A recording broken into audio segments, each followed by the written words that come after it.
வணக்கங்க. இன்ஃப்ளேஷன் வந்து உலகம் ஃபுல்லாக அதிகமாக தான் இருக்குது. யூஎஸை கம்பேர் பண்ணுவோம்.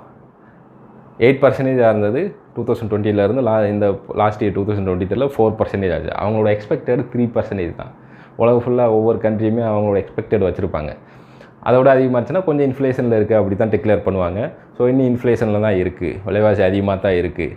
ஓகே, விலைவாசி அதிகமாக இருக்கிறதுனால மெக்டொனால்டு, கிங் பர்கர் இவங்களோட ப்ராடக்ட் கொஞ்சம் கம்மியாக சேல் ஆகிருக்கு. ஏன்னா ஃபாஸ்ட் ஃபுட்டோட விலையும் கூடி இருக்குல்ல, அவங்களோட மார்க்கெட் கொஞ்சம் கம்மியாக இருக்குன்னு என்ன பண்ணியிருக்காங்க, அங்கே இருக்க மக்கள்லாம் வீட்டில் குக் பண்ணி ஆரம்பிக்கிற பழக்கத்துக்கு வந்துக்கிறாங்க.